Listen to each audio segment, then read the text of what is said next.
17장, 전도서 7장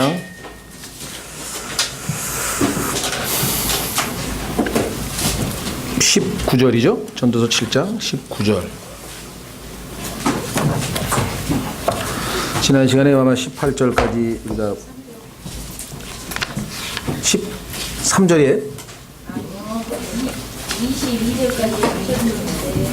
22절까지 그때 했었던가요? 근데 하여간 뒷부분에 조금 제가 보완한다고, 시간이 이제 없어서 그냥 일단 짧게 그냥 좀 설명 마무리하고 말았었죠. 자, 지난번에 19절에 보면 지혜가 지혜로운 자를 도시 안에 있는 10명의 용사보다 더 강하게 하느니라. 그래서 구약 성경에 보면은 그 한 여인이 지혜를 발휘해서 성 안에 있는 모든 이 백성들을 살린 그 예를 한번 말씀을 드린 적이 있었었죠. 자, 20절 굉장히 성경에서 아주 핵심적인 그 구절 중에 하나이네요. 그 다음에 29절도 마찬가지입니다. 20절, 29절 두 구절이 성경에서 아주 중요한 핵심적인 구절들인데요. 자, 한번 보겠습니다. 선을 행하고 죄를 짓지 않는 의인은 땅 위에 하나도 없느니라. 이렇게 말씀하셨네요. 우리가 쉽게 인간은 다 죄인이다 이렇게 얘기를 단순하게 하지만, 그러나 성경에 따르면 그저 죄인, 모두가 죄인이다 이 차원을 떠나서 조금 더 구체적으로 한번 좀 살펴봐야 될 것 같아요. 예를 들면 우리가 구약에서 말하는 이 의인이라고 했을 때에는 신약에서 말하는 의인의 개념하고 조금 다릅니다. 성경에 보면은 분명히 하나님께서 로마서 3장에서 의인은 없나니 한 사람도 없다 그랬잖아요. 그렇죠? 하나님의 기준에서 보면은 당연히 하나도 없죠. 그러나 우리 인간의 관점에서 보면은 의인이 있잖아요. 더더군다나 유대인들은 자신들은 율법도 안 지키는 죄인과는 다르다 해서 항상 의인의식을 가지고 있었거든요. 그래서 구약에서는 율법을 지키는 사람, 그 의인이라고 불렀어요. 그리고 하나님께서도 성경에 보니까요, 다니엘과 노아와 욥 세 사람을 의인으로 인정합니다. 구약적 개념에서의 의인. 그래서 이게 성경을 읽다가 의인이 나오면은 한 가지 개념만 있는 게 아니에요. 굉장히 조심하셔야 됩니다. 마치 바울이 우리는 이방인들과 같은 죄인이 아니돼 이런 말을 써요. 그러면 자신들은 의인이라는 뉘앙스를 풍기고 있는 거거든요. 그런 의미와 의인은 없나니 한 사람도 없으며 하나님의 절대 기준에서 봤을 때 의인이 아닌 모든 죄인과 인간적 관점에서 봤을 때 우리가 그렇잖아요. 이 사람은 참 의로운 사람이고 이 사람은 의롭지 못한 사람, 이 사람은 착한 사람이고 이 사람은 악한 사람이라고 하는 그런 의미를 얘기합니다. 근데 여기서 얘기하는 것을 보면 두 가지예요. 선을 행하고 죄를 짓지 않는 의인은 땅 위에 하나도 없느니라. 그러니까 사람들 중에는 좀 착한 사람이 있지만요, 선한 사람이 있지만 그 사람이 완벽하게 또 올바르고 잘못한 것이 없는 의인이냐, 두 가지를 다 갖춘 사람 찾기가 어렵습니다. 그렇죠? 또 어떤 사람은 자기 나름대로 어떤 의의 기준을 가지고 의롭게 하지만 그것이 의인일수록 또 어떻게 보면은 아주 냉철하고 자기 기준에 안 맞으면 가차없이 또 이렇게 취급을 안 하잖아요. 그런 의미에서 봤을 때는 다른 사람에게 선을 베풀고 착한 사람이 또 아닐 경우도 있습니다. 그래서 우리는 솔로몬이 해 아래에서 관찰한 것을 신약적 교리에다 갖다 붙이면 굉장히 위험스럽습니다. 그러니까 전도서에서 말할 때에는 항상 전제 조건이 뭐냐면 해 아래에서 솔로몬이라고 하는 자연인이, 거듭나지 아니한 자연인이 하나님이 주신 자신의 지혜를 가지고 최대한 관찰한 내용을 써놓은 것이에요. 만약에 성경이 모두 하나님의 말씀이다, 그렇기 때문에 다 진리다, 그래서 헛되니 모든 것이 헛되다 그랬다 하나님께서. 그럼 공부는 왜 하고 성경은 왜 읽고 기도는 왜 하고 이게 다 헛된 건데 그런 식으로 성경을 갖다 붙이면 큰일 난다 이 말이죠. 무슨 말 이해가 되셨습니까? 그러니까 성경에서 하나님께서 영감으로 우리에게 기록하여 주셨지만 전도서라고 하는 책은 1차적으로 거듭나지 않은 한 자연인 인간이 이 땅에서 관찰한 그 관찰 기록에 의하면, 즉 하나님과 상관없이 인생에서 벌어지는 모든 일을 관찰했더니 이런 생각을 인간은 하게 되었더라. 그래서 우리보다 앞선 일종의 인생의 선배로서 그리고 다양한 경험을 한 사람으로서 정말 이 사람의 경험이 우리에게는 상당한 이 도움이 되는 정보죠. 이것도 해보고 우리는 안 해봤는데 그거 해보니까 헛되더라. 이것도 해보니까 헛되더라. 이거 나는 안 해봤는데 내가 해봤는데 다 헛되더라. 이게 미리미리 다 얘기해 주니까 우리가 그걸 반복해서 해야 될 이유가 없잖아요. 그렇죠? 예, 그래서 결국은 우리 인간에게 있어서 가장 중요한 것은 하나님 앞에 가서 우리의 인생을 다 보고해야 되기 때문에, 그렇죠? 예, 하나님과 무관한 인생은 거의 이제 의미가 없는 것이고, 하나님과의 관계에 있어서도 우리가 올바른 관계에서 하나님 앞에 하나님 뜻대로 이렇게 살았습니다라고 내밀 거 하고, 하나님은 의식은 했지만 하나님이 계신 것을 알았지만 하나님 뜻과 정반대로 계속 살았다면 이건 또 하나님 앞에 가서 내밀 게 없는 거잖아요. 그렇죠? 예. 자, 그래서 우리는 20절에 선을 행하고 죄를 짓지 않는 의인은 땅 위에 하나도 없다. 성경에 보면은요, 이 성경에 하나님께서 분명히 노아를 의롭다고 이렇게 의인 중에 하나로 취급하셨는데 실제로 노아는 여러분도 아시다시피 처음에 술 때문에 아주 참 좋지 않은 선례를 남겼죠. 모세도 그 격분해서 사람을 죽인 것으로 성경에 나와 있고, 다윗도 하나님의 마음에 합한 아주 훌륭한 평가를 받은 사람이지만 결국은 간음도 저질렀고 살인도 저질렀고, 베드로는 예수 그리스도를 저주하기도 했고, 도마는 예수님을 아예 정면으로 돕고 부인도 했고, 바울의 경우에는 아마 여러분들 중에는 이제 여러 가지 이제 견해가 다를 수 있을 텐데요. 바울이 예루살렘으로 올라갈 때 하나님께서 여러 번에 걸쳐서 다른 많은 사람들에게 거기에 올라가면 죽을 것이라고 하는 경고를 하게 됩니다. 그런데 바울은 계속 그것을 무시하고 결국은 갔거든요. 그래서 아마 상당수의 사람들은 바울은 생명을 내어놓고 주님을 따랐다 하며 긍정적으로 해석하시는 분이 있고, 분명히 하나님께서 가지 말라고 한 길을 억지로 가서 이 하나님의 뜻에 어긋나는 이 짓을 했다 이렇게 보는 사람도 있어요. 실제적으로 바울은 그것 때문에 2년 동안 복음 전할 기회를 놓쳤죠. 감옥에 갇히는 바람에. 여러 가지 이제 설명이 가능한데, 그러니까 어쨌거나 바울도 성경에 보니까 바나바와 싸웠죠. 싸움은 욕심에서 나온다 그랬고 그것은 죄라고 얘기했고요. 그뿐만 아니라 또 바울은 이 제사장에게 아주 이 소리를 지르고 또 대들어서 그것도 또 성경에 따르면 율법에 어긋나는 짓을 했고요. 성경적 관점에서 봤을 때 아무리 하나님의 관점에서 의인이 없다고 하더라도 인간적 관점에서도 보면은 유대인은 율법 613가지를 다 지킨 사람 아무도 없고, 또 이방인은 마음에 기록된 율법, 그걸 양심이라고 했는데 그 양심에 단 한 번도 어긋나지 않게 행동한 인간은 없다는 것을 우리는 다 우리의 삶이, 우리의 이 생활이 입증하고 있다는 것이죠. 자, 두 번째 21절 가시면, 또한 사람들이 하는 모든 말에 주의를 기울이지 말라. 내 종이 너를 저주하는 것을 내가 들을까 염려하노라. 너도 그와 같이 다른 사람들을 저주하였음을 내 마음도 종종 아느니라. 21절, 22절은 정말 우리가 실제적으로 많이 적용할 수 있는 구절이네요. 아까도 말씀드렸습니다만 사람들이 자기에게 나쁜 소리 하는 거, 그걸 못 참더라고요.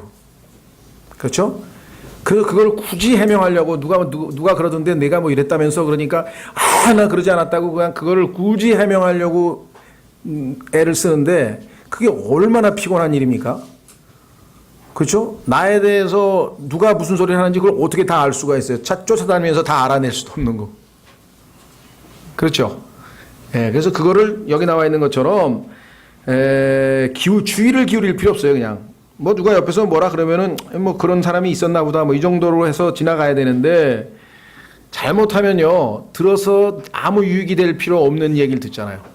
자기가 아주 여기 나오면 종이라 그러죠. 종, 옛날로 치면 다 좋게 다 잘해준 사람인데 내 앞에서는 굉장히 아주 그냥 늘 고맙고 뭐라 그랬는데 뒤에 가서 딴소리 했다 이거야. 그럼 이런 괘씸한 놈이 있나고 화가 나고 이러죠. 거기에 그렇게 민감하게 반응하지 말라는 거예요. 그리고 또 해명하러 돌아다니지도 말고, 다 때가 되면요 하나님께서 다 알아서 하시더라고요. 예, 저도 과거에 보면 누가 뭐 형제님 막 욕하더라고요 하고 막 고자질하는 사람이 너무 많어. 책도 갖다 주고 어떤 사람 막 테이프도 갖다 주고 막 비디오도 갖다 주고 여기 보세요 막. 그거 봐서 기분 좋을 리도 없고요. 그렇잖아요. 예. 하여간 편안하게 아까 그럴 수도 있지 모양으로 아 오래 살 모양이다. 욕을 많이 먹으면 오래 산다 그러더니 오래 살 모양이다. 예, 그렇게 생각하셔도 좋고요. 그 다음 말이 사실은 정답이에요. 그 다음 말씀이 왜? 우리도 남들 뒤에서 큰 쏙닥쏙닥 한 적이 어디 한두 번이냐고요. 그렇잖아요? 우리 스스로 한번 돌이켜보세요. 어떤 사람이 나한테 뭐라 했는데 그 앞에서는 그냥 아무 말도 못하고 뭐 그냥 그러고 있다가 뒤에 가가지고 보니까 뭐냐 그 사람이 어쩌고저쩌고 하면서 여기 써 있잖아요. 너도 그와 같이 다른 사람들을 저주하였음을 누가 알아요? 내 마음도 종종 아느니라. 그러니까 여기에서 벗어나려면요 이 말씀대로 신경을 안 쓰는 게 제일 좋습니다. 누가 뭐라 그러면은 뭐 그 순간에 그 사람이 나의 무슨 단점을 봤나 보다. 그렇죠? 그리고 본인으로부터 직접 듣기 전에는 또 판단할 필요 없어요. 나중에 가서 얘기하면 전혀 안 그랬다는 거예요. 과거에 어떤 형제가 그러더라고요. 형제님이 제가 우리 교회 다니다가 나가신 분이에요. 예. 근데 형제님이 제가 나간 다음에 제 욕을 그렇게 많이 하셨다면서요. 그러더라고. 누가 그래? 그랬더니 뭐 누구가 그랬다는 거예요. 그래서 내가 아니 그건 욕한 게 아니라 이래서 예를 들면서 이렇게 해서 아마 나갔나 보다. 난 뭐 그렇게 얘기한 거지. 뭐 그게 나쁘다 좋다 얘기한 것도 아니고. 그럴 리가 없으신데 왜 내 욕을 했을까? 뭐 차라리 그렇게 나중에 풀려지면 괜찮아요. 어떤 분은 막 와가지고 쫓아와서 저는 정말 뭐 자기 스스로 고백하더라고. 지금까지 정말 죄송합니다. 형제님 욕을 그냥 형제님 그 교회 나간서부터 지금까지 계속 욕을 하고 돌아다녔는데 나중에 알고 보니까 뭐 사실이 그게 아니더라. 그 자기 스스로 와서 정말 죄송합니다. 뭐 그런 사람도 있어요. 예, 그래서 이제 하나님이 다 알아서 푸시니까 예, 아까도 얘기했잖아요. 하나님을 의식하며 참으면 하나님이 감사할 일이 하나님이 받으신다 그랬잖아요. 예, 그래서 참 아주 솔로몬도 보니까 아마 자기 종들이 자기 욕하는 것도 여러 번 들었던 모양이죠. 예, 그래서 이 말씀 아주 우리에게 썼네요. 자, 그 다음에 23절. 내가 이 모든 것을 지혜로 시험하였으며 또 이르기를 내가 지혜로운 자가 되리라 하였으나 지혜는 내게서 멀리 있었도다. 멀리 있고 지극히 깊은 것을 누가 능히 찾아내리요. 예, 성경에 보면은 이 세상에 있는 사람들은 어떻게든지 그 깊이 있는 무슨 지식, 지혜 이런 것들에 아주 이 관심이 많아서 상당한 뭐 정말 우리가 세상적인 그 지식을 연구하는 사람들에 대해서 그리스도인들이 때로는 너무 지나치게 좀 과소평가하는 것 같아요. 그거 뭐 구원도 못 받은 사람이 뭐 성경도 모르는 사람들이 그렇죠? 예, 우리 뭐 아인슈타인 그럼 뭐 구원도 못 받은 사람이 뭐 이렇게 해가지고 그냥 넘어가려고 하는데 사실은 너무 우리가 이렇게 과소평가할 게 아니라 그 사람은 어떤 한 분야에서 정말 어떻게 보면은 뭐 모든 걸 다 바쳐서 나름대로 이제 그 깊이 있게 해서 어떤 성과를 얻은 거잖아요. 그 과정과 그 노력과 그 성실함에 대해서 우리가 높이 평가해야 되죠. 그렇죠? 예. 저도 보면은 뭐 과거에는 이렇게 유명하거나 대단한 사람들 보면은 조금은 냉소적인 생각이 들었었어요. 그거 해서 뭐 하냐 이거야. 결국은 죽으면 끝인데. 그리고 예수 그리스도를 알지 못하고 지옥에 가버리면 이 땅에서 이렇게 어마어마하게 해봐야 이게 무슨 소용인가. 이런 생각이 항상 있었기 때문에 그냥 좀 너무 이렇게 과소평가한 것 같은데 사실 반대로 그 사람들은 그 세상적 지식과 성공과 목표 달성을 위해서 정말 최선을 다해서 그런 성과를 이루었는데 사실 우리는 주님을 위해서 주님의 그 일, 성경에 그리스도의 일이라 그랬는데 그리스도의 일에 있어서 그만큼 우리가 최선을 다해서 했는가 생각할 때는 굉장히 부끄러운 거죠, 사실은. 그렇죠? 그런 면에서 봤을 때 정말 이 세상에서 어떤 뭔가 누가 봐도 인정받을 어떤 성과를 이룬 것에 대해서 좀 새로운 각도에서 봐야 되겠다. 하나님과 아무 상관없이 그런 일들을 했기 때문에 안타까운 것은 맞죠. 예, 안타까운 것은 맞아요. 성경에 보면은 지식이 있고 그 다음에 지혜가 있고 그 다음에 명철이 있습니다. 지식이라고 하는 것은 정보예요. 그 사람들은 굉장히 지식이 많은 사람들이에요. 어마어마하게 연구를 했고 공부를 했기 때문에. 근데 우리는 이거 세상 지식 아무짝에도 소용없어요. 그래서 공부도 하나도 안 하고 노력도 하나도 안 하고 그런 사람들을 깔보는 경향이 있는데 이건 그리스도인들이 전혀 잘못된 태도입니다. 세상적 지식에 있어서 그것이 그 사람들 덕분에 여러분들 다 좋은 옷 입고 좋은 차 타고 다니고 열심히 지식 가지고 공부해가지고 자동차 안 만들어서 여러분들이 편하게 지금 이러고 있겠어요? 여름에 여러분과 제가 이렇게 편하게 난방 키고 이렇게 열심히 편안하게 성경 공부하는데 그건 누가 다 만들었어요? 물론 하나님이 시켜서 만들었죠. 그 사람들이 만들었습니까? 맞는 말이지만 그 사람들이 다 수고해서 만든 거잖아요. 그렇죠? 예. 그러니까 그 한 사람 한 사람의 그 수고나 이런 것도 우리가 과소평가해서는 안 된다는 것. 지식, 그 다음에 이제 두 번째는 지혜죠. 그 정보를 어떻게 활용할 것이냐, 나쁜 쪽으로 활용할 것이냐, 좋은 쪽으로 활용할 것이냐 등등 그 활용이라고 하는 지혜 문제에 있어서는 또 우리가 그리스도인은 그보다 좀 더 아주 신경을 많이 써야 되겠죠. 예. 그러나 지혜에 관해서도 이 세상 사람들 중에는 아주 정말 아이디어가 뭐 비상한 사람들 많습니다. 특히 이제 IT 시대에서는 뭐 그 지혜만 있으면은요, 그 머리만 조금 이렇게 하면 그냥 뭐 순식간에 아주 막 성공한다 그럴까요? 막 인정받고 이런 게. 요즘에 뭐 그 SNS도 그렇고 뭐 하여간 그 사람들 그 얘기 들어보면 다들 머리가 비상한 사람들이잖아요. 그죠? 예, 지혜로운 사람들입니다. 근데 성경에서는 거기에 더 나아가서 중요한 것은 뭐냐면 understanding. 우리말로 이걸 명철이라고 번역을 했는데요. 이 지식과 지혜가 하나님과의 관계에서 올바로 사용될 때 그것이 왜 필요하고 이것이 왜 있어야 되는지를 깨닫는 것. 이게 understanding인데 이걸 명철이라 그래요. 근데 이 명철은 하나님과 관계가 있어요. 자, 한번 확인해 보겠습니다. 욥기 28장에 가면은 명철에 대한 정의가 나와 있어요. understanding이 뭐냐? 욥기 28장 28절 말씀을 한번 확인해 보겠습니다.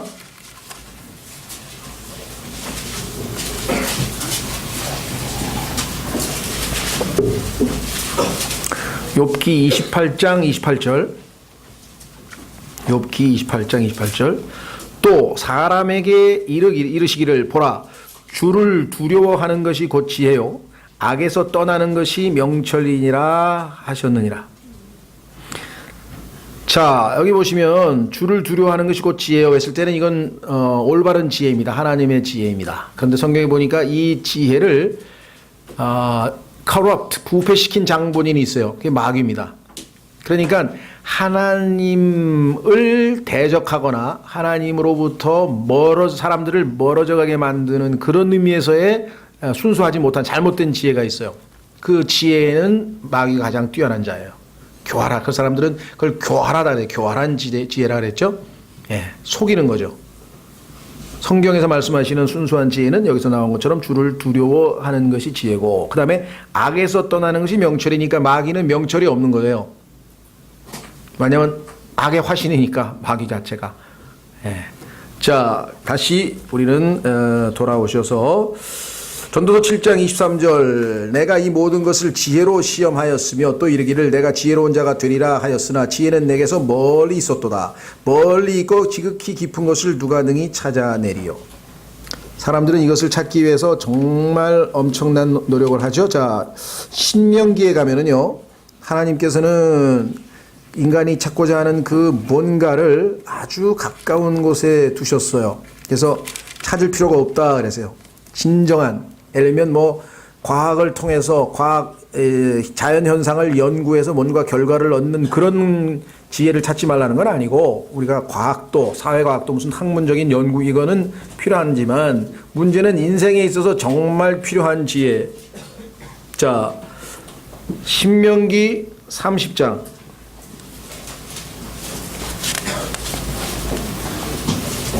신명기 30장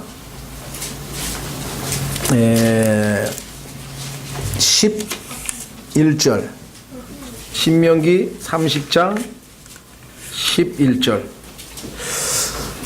자, 내가 이날 내게 명령하는 이 명령은 내게 숨겨지지도 아니하고 멀리 있지도 아니하니라. 그것은 하늘에 있지 아니하니 그러므로 내가 이르기를 누가 우리를 위하여 하늘에 올라가 그것을 우리에게로 가지고 와서 우리가 그것을 듣고 행하게 하랴 하지 아니할 것이요. 의외로 인생의 가장 핵심적인 문제를 해결하는 진리, 예를 들면 인간은 어디에서 왔는가? 나는 왜 이 땅에서 사는가? 죽음 후에는 어떻게 될 것인가? 하나님은 계신가? 그렇죠? 네. 죄란 무엇인가? 죽음이란 무엇인가? 이런 어떤 과학이나 뭐 인간의 이성을 가지고 접근해야 답을 얻을 수 없는 그러한 것들은 의외로 하나님께서 아주 쉽게 가깝게 알려주실 수 있는데 그거를 캐려고 하면은 의미가 없다는 거죠. 13절에도 그것은 바다 건너에 있지 아니하니 그러므로 네가 이르기를 누가 우리를 위하여 바다를 건너가 그것을 우리에게로 가지고 와서 우리가 그것을 듣고 행하게 하랴 하지도 아니하리라. 오직 말씀이 내게 심히 가까이 있어 내 입에 있으며 내 마음에 있나니 그러므로 내가 그것을 행할 수 있느니라. 하나님과 우리와의 관계는 눈을 뜨는 거예요. 딱 그렇죠? 우리가 그걸 계시라 그러죠. 우리가 보통 그 쉽게 이야기하면은 동상 죄송합니다. 동상을 이렇게 만들어 가지고 일단 그 처음에 그걸 딱 뭐라 그러나요? 계시하는 날이라 그러나? 이제 그 제막식이라 그러나요? 그건 무슨 식이라 그러나요? 하여간 동상을 제작한 다음에 그 동상을 이렇게 가려놨다가 나중에 손님들이 다 와서 이제 그 사람 그 기념하는 날 딱 열죠? 끈을 잡아당기면 쫙 숨겨져 있던 것이 드러나는 거잖아요. 그렇죠? 예. 그래서 그와 같은 방식으로 우리가 이 주님의 진리의 말씀을 우리가 깨달을 수 있다. 자, 이 구절을 로마서 10장에서 그대로 가져다 인용했습니다. 자, 한번 확인해 보겠습니다.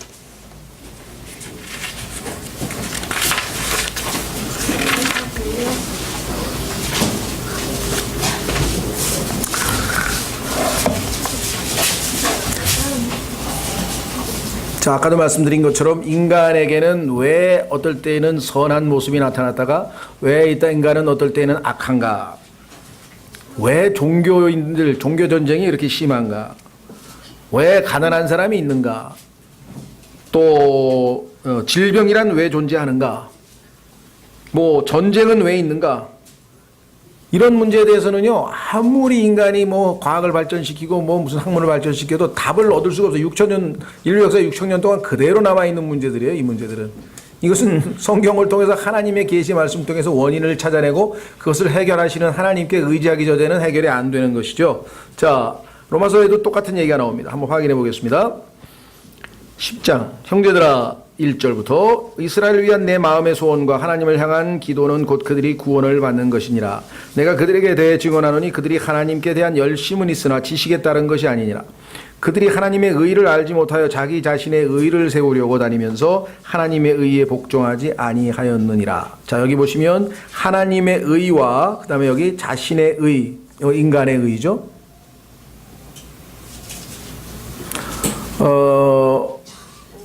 최근에 제가 아주 너무 충격적인 소식을 들어가지고 여러분도 알고 계시나 싶어가지고 그냥 여쭤보는데 어느 교파라고 해야 되나? 하여간 교회라고 해야 되나? 해서 카인과 아벨 했을 때 카인이 구원을 받았다. 이렇게 가르치는 교회가 있다는 거예요. 여러분들은 그런 교회가 있는 거 들어보셨나요? 그래서 제가 이게 정말 너무 상상을 초월한데 하여간 모 구원파에서 그렇게 가르쳤다는 거예요. 그래서 내가 너무 충격을 받았는데. 자, 지금 여기서 얘기하고 있는 소위 말하면 자기의 의, 이거를 예표하는 게 가인입니다. 하나님의 의를 예표하고 있는 게 아벨입니다. 그래서 아벨은 예수 그리스도를 예표하고 있고 가인은 적 그리스도, 마귀를 예표하고 있는 존재인데 어떻게 가인이 구원을 받았다는 얘기가 나왔는지 하여간 저는 뭐 무슨 근거로 했는지 는 들어보지 못했습니다. 하여간 정말 이런 지하에 정말 이건 성경을 너무 처음부터 끝까지를 이건 완전히 모르는 사람이 하는 소리가 아니면 그런 소리를 할 수 없다는 생각이 들었는데요. 자, 성경에 보면 하나님께서 아담이 죄를 지었습니다. 타락했습니다. 하나님께 나아갈 수 있는 길을 가르쳐 주셨죠. 짐승을 잡았습니다. 가죽옷을 만들어서 입혀 주셨습니다. 그리고 그의 아들 두 사람이 이제 하나님께 나오는 방법을 아버지를 통해 들었습니다. 어떻게 할 수 있습니까? 자, 확인해 보겠습니다. 히브리서를 읽었는데도 가인이 구원받았다는 소리를 했는지 난 정말 이해가 안 가는데요. 자, 히브리서 11장.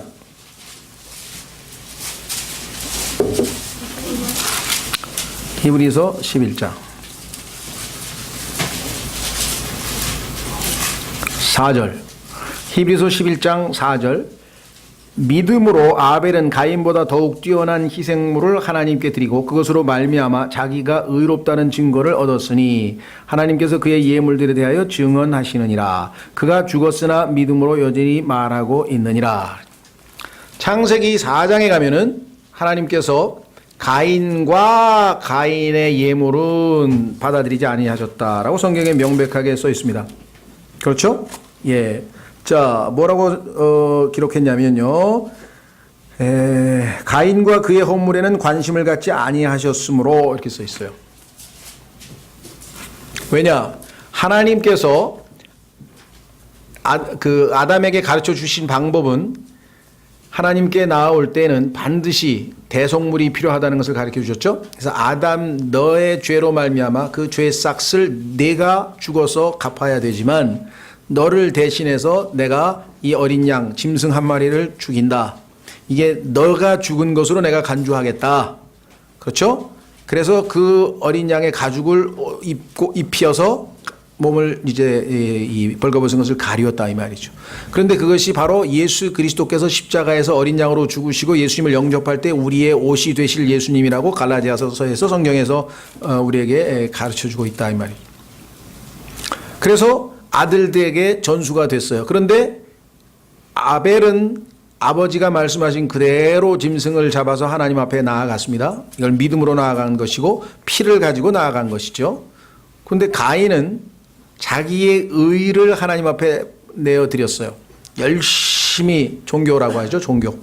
최선을 다해서 농사를 지어서 하나님 앞에 자신이 만든 것을 하나님 앞에 내어드렸어요. 그건 자기의 의라고 성경에서 얘기했고 이 사람의 의는 하나님 보시기에 누더기와 같다. 이렇게 성경에서 이사야서 64장에 말씀하고 계시죠. 그렇죠? 그래서 하나님 앞에서는 딱 두 가지 길밖에 없어요. 그렇죠?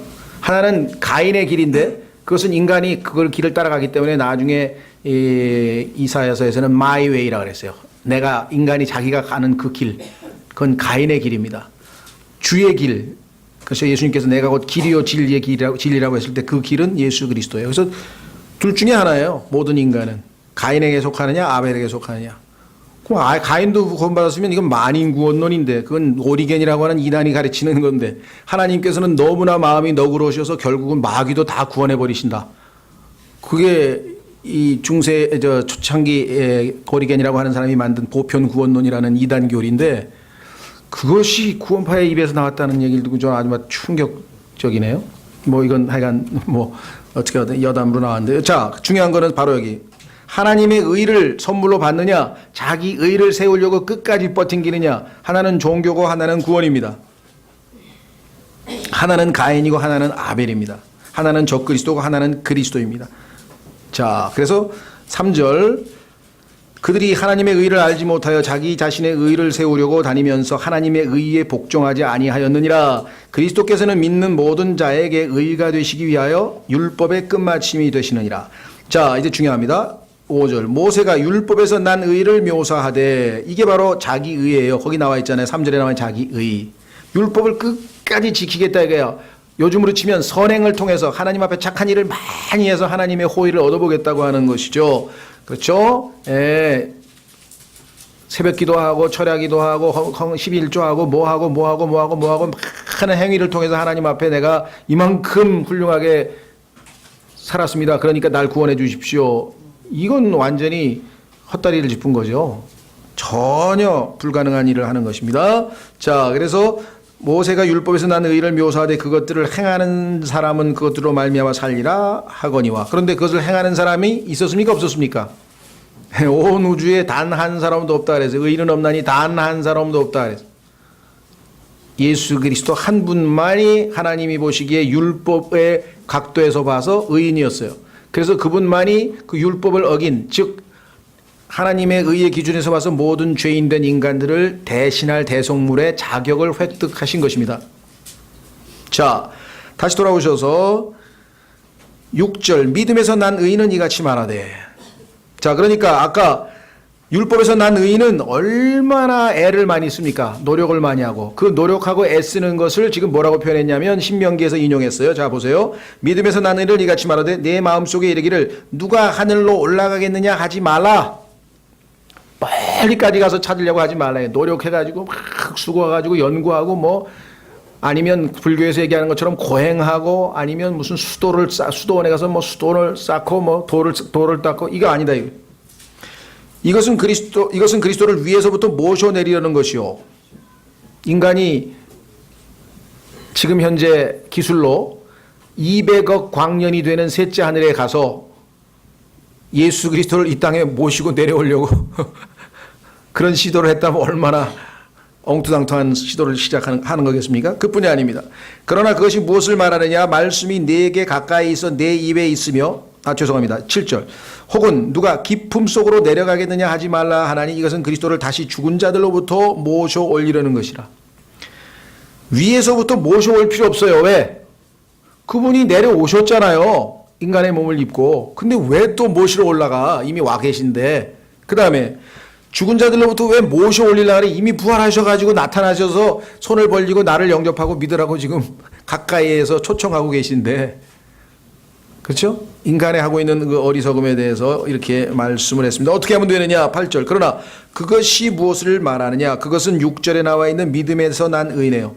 믿음에서 난 의를 얻는 방법은 딱 하나뿐이에요. 말씀이 내게 가까이 있어 내 입에 있으며 내 마음에 있느니라. 하나니 곧 우리가 선포하는 믿음의 말씀이라. 하나님께서 선포하는 말씀은 믿음의 말씀이기 때문에 하나님의 말씀을 받아들이면 그 하나님이 우리에게 제공하시는 믿음이 우리에게 선물로 주어지게 됩니다. 그래서 9절에 내가 만일 내 입으로 주 예수님을 시인하고 하나님께서 그분을 죽은 자들로부터 살리신 것을 내 마음속으로 믿으면 구원을 받으리니 사람이 마음으로 믿어 의에 이르고 입으로 시인하여 구원에 이르느니라. 그러니까 이제는 율법의 행위로 하나님 앞에 의롭다 될 육체가 없죠. 자기 의를 내세울 수 있는 것은 불가능하기 때문에 하나님이 주시는 의를 선물로 받는 것이다. 자, 그래서 그런 어려운 일 아니고 너무나 이 멀리까지 찾아다니는 것이 아니라 그랬습니다. 자, 다시 돌아옵니다. 죄송합니다. 전도서 7장에 보면은 솔로몬도 진리를 찾아서 어마어마하게 평생을 연구를 한 사람입니다. 식물을 논하고 동물을 논하고 인생을 논하고 철학을 논하고 예술을 논하고 자, 인간이 인류 문명을 발전시켰죠, 지금? 예. 죄를 짓고 하나님을 피해서 도망갔는데, 그 다음에 자기 스스로 살아남아야 될 거 아니에요. 그렇기 때문에 이 문명이라고 하는 것을 발전시켰는데, 그 문명을 고도로 발전시켜서 오늘날 소위 말하면 우리가 이제 사이언스, 학문이라고 하는 이름을 붙였는데요. 지식이라고 그랬는데, 지식. 거기에는 뭐가 있습니까? 첫 번째, 소위 말하면 우리가 자연과학이라는 게 있어요. 눈에 보이는 현상들에 대해서 연구해서 과거에는 뭐 천둥번개가 치면 하나님이 노하셨다 뭐 이게 에이 하나님 노하시긴 뭐 이거 다 전기가 이렇게 야 그런 현상이야 뭐 이러죠. 예. 근데 성경에 보면은 하나님이 하시는 말씀이라고 써 있어요. 성경에 보면 여러분 뭘 믿으십니까? 예, 맞죠. 하나님께서 전기의 기능을 활용하셔서 뭔가 말씀하시는 우리는 못 알아들었을 뿐이지 알아들은 사람은 있죠. 성경에 보니까. 예. 예수님 같은 경우는 하늘에서 하나님이 하시는 음성을 들었잖아요. 그렇죠? 보라 이는 내가 사랑하는 아들이요 내가 그를 매우 기뻐하노라 너희는 그의 말을 들어라. 다른 사람은 게 천둥 번개가 치는 소리인지 들었는지 모르지만 예수님은 하나님의 음성으로 다 알아들었다. 자, 자연과학이었습니다. 그 다음에 두 번째 뭐 있습니까? 인문과학. 인간에 관해서 연구인데 그 인문과학에는 뭐 문학도 있고 뭐 여러 가지가 있죠. 그 다음에 인간과 인간과의 관계를 연구하는 거, 사회과학, 뭐 경제학, 정치학, 법학, 뭐 인간끼리 잘 지내면 좋은데 밤낮 싸우고 자꾸만 그러니까 그걸 어떻게 조화를 시켜가지고 어떻게 안 싸우게 이렇게 해보려고 하는 거죠, 그렇죠? 그 다음에 또 인간은 그것만 가지고 안 된다는 게 예술이 필요하다. 인간에는 이성만이 아니라 감성이 있으니 감성을 더 좀 뭐 그래서 뭐 예술 모든 거를 그냥 해가지고 6,000년 동안 인간이 발전시켜 가지고 왔어요. 근데 아까 얘기한 것처럼 뭘 해결했습니까? 죄 문제를 해결했습니까? 죽음 문제를 해결했습니까? 질병 문제를 해결했습니까? 인간 전쟁 문제를 해결했습니까? 아무것도 해결한 게 없어. 6,000년 동안 그렇게 했는데 그 해결은 어디에 있어요? 가까운 데 있어. 믿음의 말씀에 있어. 하나님의 말씀을 속에 해결책이 다 들어있어요. 자, 다시 돌아옵니다. 그래서 25절, 전도서 7장 25절. 내가 내 마음을 기울여 지혜와 사물의 이치를 알고 탐구하여 찾아내려 했으나 얼마나 과학자 정신이 뛰어난지 몰라요. 자, 이 솔로몬의 연구 방법론 한번 확인해 보겠습니다. 12장으로 가보세요. 이거는 우리가 배울 만해요. 우리가 성경 가르칠 때에도 바로 이 방법론을 적용해야 돼요.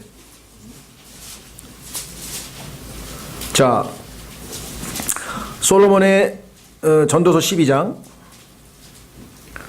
결론을 내립니다. 8절에 선포자가 말하노니 헛되고 헛되며 모든 것이 헛되도다.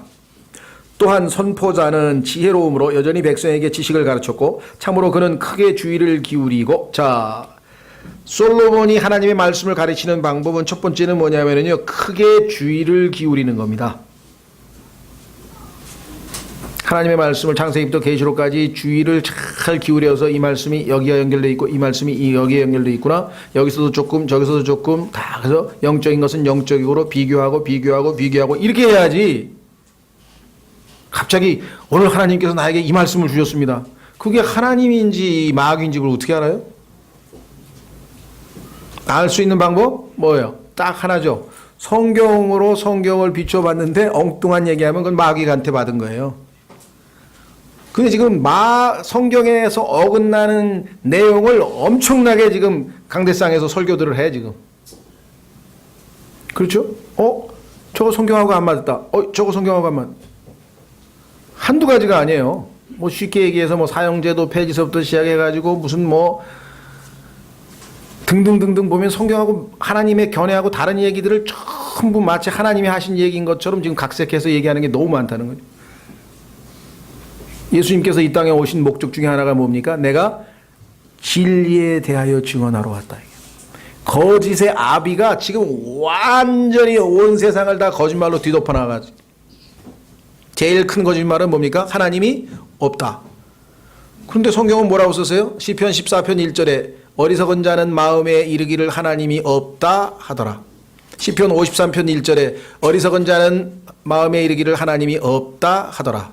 그들의 행실은 가증스러우며 그들은 악하고 우상을 숭배하며 쫙 나와 있어요. 그러니까 하나님이 없다 하는 사람인데 멋져 사람이 빌 게이츠 같이 돈도 많고 주커버거 같이 뭐 멋지고 그다음에 뭐예요? 그다음에 아이폰 만든 사람처럼 아주 샤프하고 그냥 막 연설도 잘하고 히틀러 같이 연설도 잘하고 그냥 막 아인슈타인처럼 참 머리가 길고 막 바이올린 연주도 잘하고 막 상대성 원리도 발표하고.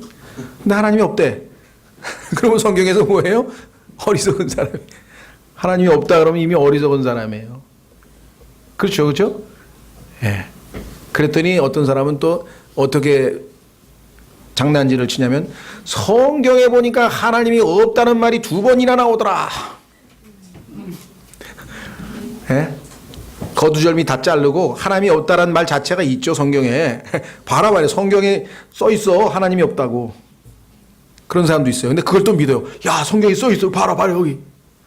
그 앞뒤는 왜 다 잘라서? 어리석은 자는 마음에 이르기를 하나님이 없다 하더라 했는데 다 자르고 하나님이 없다. 지금 여러분들 웃으시지만요, 그렇게 지금 성경을 가르쳐놨는데 다 믿고 있어요 지금. 예? 얼마나 지금 사람들이 쉽게 속고 있는지. 자, 그래서 어떻게 되느냐? 크게 주의를 기울이고, 두 번째는 뭡니까? 탐구를 해야 돼요. 탐구. 찾아내야 돼요. 금을 캐듯 은을 캐듯 하나님의 말씀을. 그 다음에 세 번째는 뭡니까? 정리해야 돼. 질서 있게 정리를 딱 해야 돼.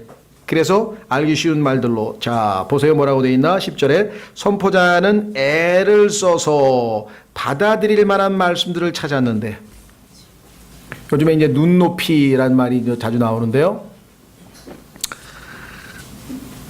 그러니까 사람들에게 그 내용이 쉽든 어렵든 하여간 그 전달을 할 때에는 상대방이 알아들을 수 있는 표현으로 해줘야지 알아들을 거 아니에요. 그렇죠? 아무리 심오한 무슨 멋진 용어를 쓰고 막 그럴싸하게 해도 무슨 말을 했는지 못 알아들으면 그건 전달이 안 된 거잖아요.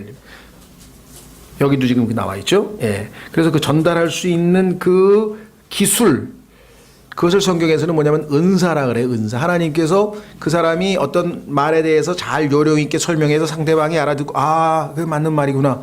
이게 할 수 있도록 설명할 줄 아는 그런 능력, ability, 그것이 성경에 얘기하는 이 교사로서의 은사가 있는 거예요. 그래서 설명을 해야 알아듣잖아요.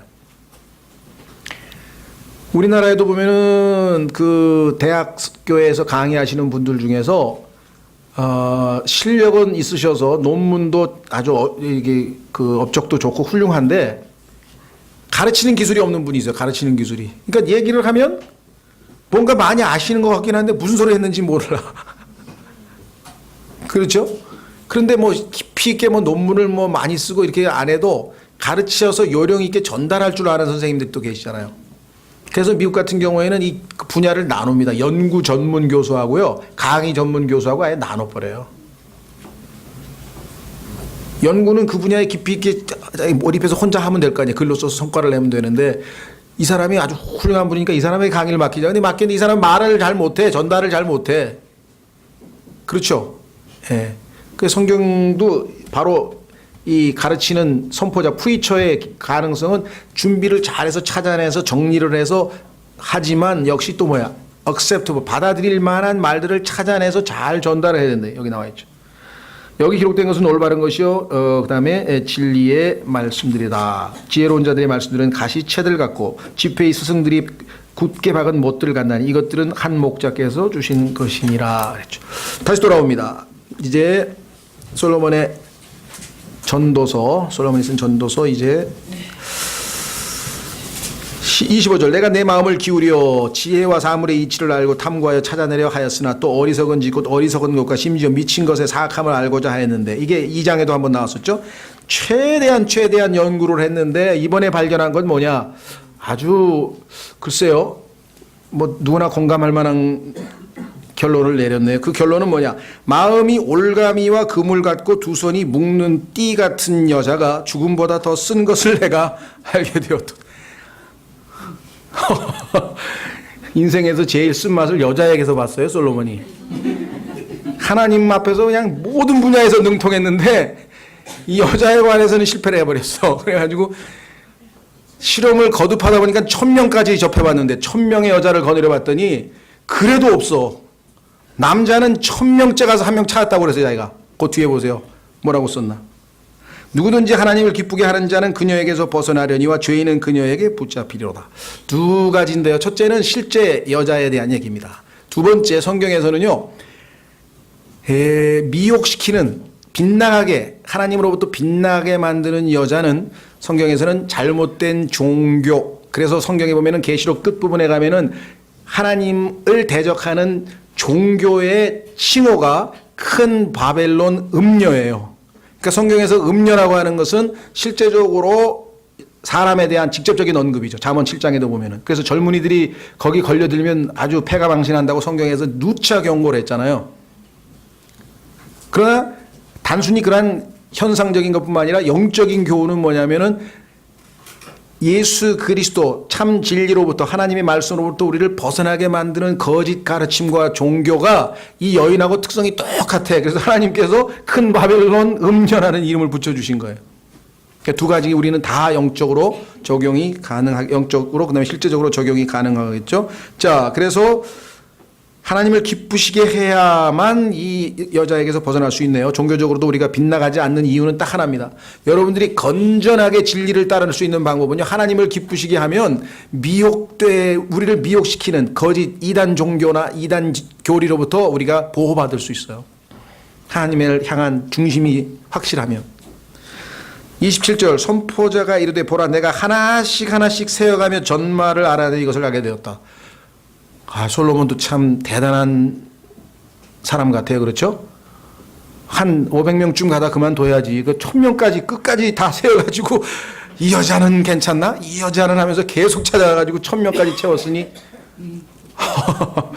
참 이걸 뭐라고 표현해야 될지 하여간 했대요. 그렇게. 내 혼이 아직도 찾고 있으나 내가 알아내지 못한 것이 이것이라. 결국은 1000명 중에도 없더라는 거죠. 글쎄 모르겠어요. 그게 성경에서 처음에 아담이 속지 않고 이브가 먼저 이 마귀에게 속아서 그런 문제가 발생했는지 그건 잘 모르겠어요. 제가 함부로 판단 못하겠는데 하여간 곧 내가 28절 1000명 가운데서 한 남자를 찾았으나 그 모든 사람들 가운데서 여자는 한 명도 찾지 못하였느니라. 이 구절을 놓고 또 무슨 성경은 무슨 남녀 성차별주의자니 뭐니 막 이제 온갖 이야기를 했는데요. 차별주의자 이걸 떠나서 이게 솔로몬의 생각이 아니에요. 솔로몬의 실증주의적 경험론에 있게서 딱 실제로 해보니까 남자는 1000명 중에 정직하고 바르게 그래도 이 사람 정말 하나님 보시기에 이렇게 그런 사람이 하나 나오더라는 거죠. 근데 실제적으로 여자는 없더라는 거예요. 그만큼 사실은 어떤 그 성차별주의가 아니라 뭐라 그럴까요?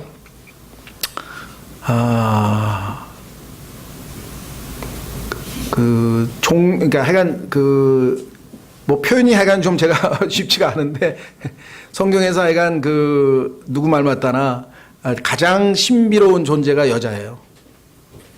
왜냐하면 이 모든 생물체가 다 흙에서 나왔잖아요. 그리고 또 물에게 명령하여서 나오고, 그 다음에 또 흙에서 빚으시고, 우리도 흙으로 지었고. 근데 여자는 처음에 직접적인 원료에서 지으신 게 아니고 아담 안에서 끄집어내가지고 이게 지었기 때문에 이게 좀 아마 쉽지 않은 것 같아요. 나중에 하나님에게 가서 좀 여쭤보세요. 왜 1000명 중에 남자는 하나 있는데 여자는 없는지. 제가 답할 수 있는 것 같지는 않고. 그렇죠. 예. 근데 약간 전 세계 어느 문화권에 가도 다 똑같아요. 다 여자 이해 못 하겠다고. 어쩔 수가 없네. 성경에 하나님의 하여간 일단 써놨어. 자, 마지막 구절. 보라, 내가 발견한 것은 오직 이것이니 곧 하나님은 사람을 곧바르게 만드셨으나 그들이 많은 창한물을 찾아냈다는 것이라. 자, 이게 여기 나와 있는 그 인간의 모든 빗나간 모습들이 여기 나와 있는데요. 자, 여기서 사람이라고 하는 단어는 개인을 얘기하는 게 아닙니다. 자, 집합명사를 얘기하는 거예요. 어떻게 알 수 있어요? 그 바로 다음에 그들이라 그랬잖아요. 분명히 보라, 내가 발견한 것은 오직 이것이니 곧 하나님은 사람을 곧바르게 만드셨으나. 이거는 아담이라고 하는 단어입니다. 히브리어로 아담. 그러면 아담은 분명히 하나님께서 창조하셨을 때 곧바르게 빗나가게 꾸불텅꾸불텅 아니고 곧바르게. 그러니까 아담은 처음에 하나님의 아들이었다고 성경에 써 있죠. 죄인이 아니죠. 죄를 짓기 전에는 하나님 타락하지 않았어요. 그런데 문제는 그들이. 아담은 컬렉티브예요. 사실 말해서 집합 명사야. 그 안에 많은 인간이 들어있었잖아요. 그 안에. 그렇죠? 예. 그래서 그들이, 다시 말해서 인간들이 많은 창한물을 찾아냈다는 것이라. 이 창한물이란 말은 인벤션스라고 이렇게 나와 있는데요. 이게 뭐 우리로 치면 발명품들이겠죠. 인간이 하나님께서 바르게 만들었는데 하나님 뜻을 어기기 위해서 이 고안해낸 여러 가지 발명품들 많이 있죠. 자, 제일 쉬운 거, 하나님께서 창세기 3장 19장에서 인간에게 뭐라고 말씀하셨습니까? 성경에 보니까 하나님께서 내 얼굴에 땀을 흘려야 빵을 먹으리니 이렇게 돼. 땀. 근데 인간이 땀을 안 흘리기 위해서 뭘 만들었죠? 에어컨 만들어놨잖아요. 그죠? 하나님, 난 땀 안 흘려요. 땀 안 흘려. 근데 에어컨 만들어가지고 인간에게 뭐가 생겼습니까? 몸에서 독소가 빠져나가질 않아. 땀을 흘려야 독소가 빠져나가야 건강을 유지하는데 전부 몸에다 독소를 쌓아가지고 자기가 병을 키웠단 말이죠. 그렇죠. 그래서 건강하게 바깥에서 땀 흘려 일하는 것이 단지 하나님께서 우리를 고통스럽게 하는 그것이 아니라 인간에 대한 배려이셨어요. 하나님께서. 자, 그뿐이 아니에요. 성경에 보면은 하나님께서 분명히 이 사형에 대해서도 분명히 그 생명에 대해서 생명으로 분명히 갚으라고 했는데 지금 거의 선진국, 소위 말하는 문명국, 국민 소득이 높은 나라일수록 전부 다 사형제도를 폐지해 갑니다. 사형제도를 폐지하는 순간 범죄율은 몇 배로 증가해요. 다 실증적으로 입증될 수 있어요. 제일 사람이 두려워하는 게 뭐예요? 죽음인데 아무리 살인을 저질러도 이제 죽이질 못하게 돼 있어요. 그러면 훨씬 더 대담하게 쉽게 죄를 지을 수 있는 거거든요. 범죄율이 팍 올라갑니다. 자, 8장 뭐라고 돼 있나 보세요. 전도서 8장에 저를 뭐 그럴 리가 없겠지만 대통령을 시켜주시면 범죄율은 금방 낮춰드릴 수 있어요. 아프리카식으로 하면 돼. 도둑질하면 왼손을 잘라. 또 한 번 도둑질하면 오른손을 잘라. 세 번째 도둑질하면 목을 쳐. 그 아프리카 그 무슨 종족인지 모르지만 도둑이 하나도 없어요. 그렇잖아요. 그죠? 싱가포르 마찬가지. 깨끗해 도리. 왜? 침 뱉으면 10만 원. 담배 버리면 10만 원. 종이 갖다 휴지 몰래 버리면 10만 원. 무조건 그냥. 우리 서울도 단박에 깨끗한 도시 만들 수 있어요. 그죠? 여기 써 있잖아요. 자, 전도서 8장. 왜 사람들이 죄를 짓는가? 하나님이 긍휼이 많으셔서 죄를 짓는 것이에요. 전도서 8장 11절. 자, 전도서 8장 11절. 악한 일에 대한 판결이 신속히 집행되지 아니하므로 그런 까닭에 사람들의 아들들의 마음이 악을 행하려고 그들의 속에서 완전히 고정되었도다. 죄를 지어도요, 뭐 좀 있다 보면 2, 3년 있다 나오고, 좀 있다가 뭐 사면으로 나오고, 뭐 집행유예로 나오고, 뭐, 그쵸? 그런데 한 번 도둑질 했다. 그러면 그냥 알짤 없이 무조건 20년이다. 그러면 감옥에서 20년 썩으려고 그러겠어요, 사람이? 도둑질 하려다가도 안 돼. 20년 동안 난 감옥에 못 있어. 그러면 안 하는 거죠. 근데 이거를 그냥 2년도 안 돼가지고 그냥 좀 있다 보면 또 나오고 또 나오고 그러니 뭐, 거기다가 또 점점 이제 감옥은 더 막 개선해가지고 뭐 요즘 뭐 텔레비도 만들어주고 뭐 침대도 갖다 주고 막 우리도 아마 이제 점점 인권 주장하는 사람들 또 막 데모하고 그러면 미국식으로 해야 돼. 미국에 가면 감옥에 다 텔레비전이 있고 다 침대 있어요. 그럼 완전히 그냥 콘도에 요양 간 거야. 놀러 간 거야. 감옥 간 게 아니고. 그 감옥에 못 나와서 갇혀 있는 것 뿐이지. 그렇죠? 네, 그런 식으로 해가지고서는 도저히 자, 다시 돌아옵니다. 창안물, 인간이 만든 뭐 창안물은 뭐 이런 발명품뿐만 아니라 계략, 머리 쓰는 거 있잖아요. 제일 유명한 사람 야곱이죠, 야곱. 야곱이 쓴 머리 여러분들 잘 아시죠? 아버지 속인 것부터 시작해가지고 뭐 형 속이고 그 다음에 또 뭐 외삼촌 속여가지고 다 외삼촌 재산 가로채고 뭐 온갖 하여간 뭐 형한테 갈 때 또 막 머리 써가지고 막 1진, 2진, 3진, 4진 막 짜가지고 또 마음을 얻으려고 그러고 그냥. 예? 그것뿐입니까? 다윗, 우리가 생각할 때는 가장 정말 본받을 만한 다윗도 딱 순간적으로 죄를 져가지고 어떻게 해요? 간음죄를 저지르는데 이걸 어떻게 머리 썼죠? 아, 우리아에게 포상휴가를 주면 되겠구나. 예, 집에 들어가가지고 그러면 아, 우리하고 같이 지내다가 임신했으니까 우리아의 아이인 것처럼 싹 덮으면 되잖아.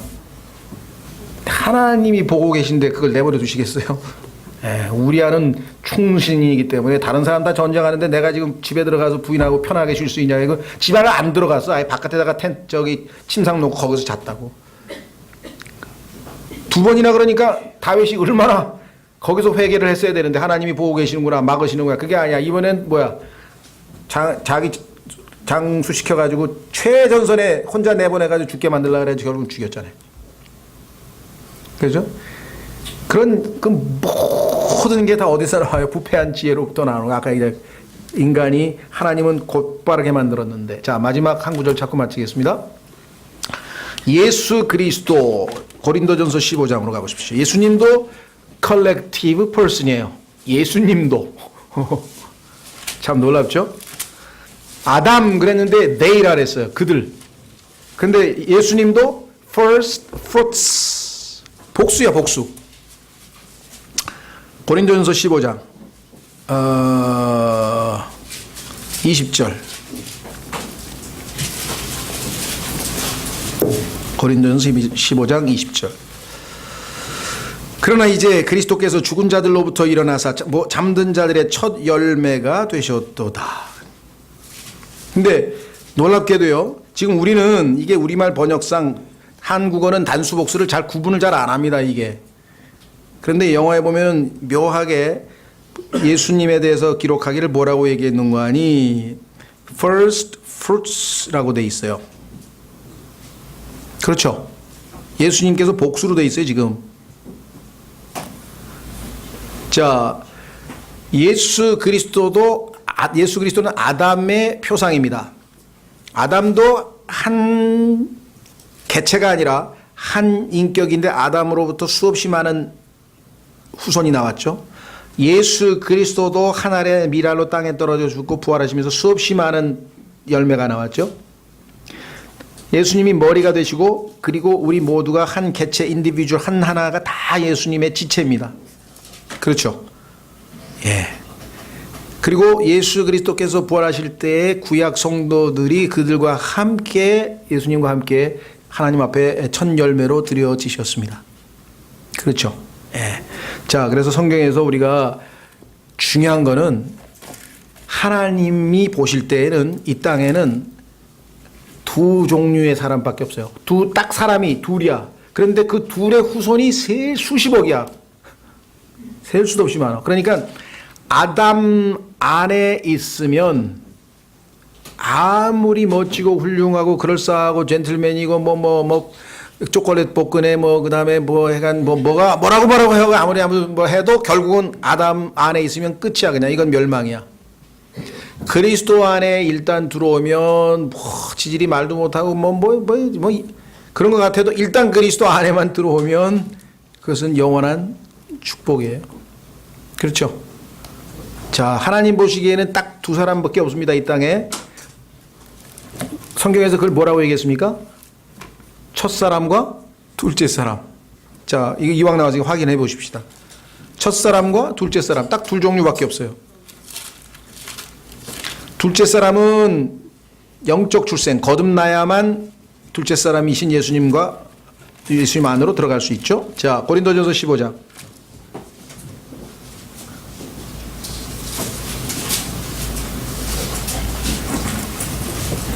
45절. 그러므로 기록된 바 첫사람 아담은 살아있는 혼이 되었더라 함과 같이.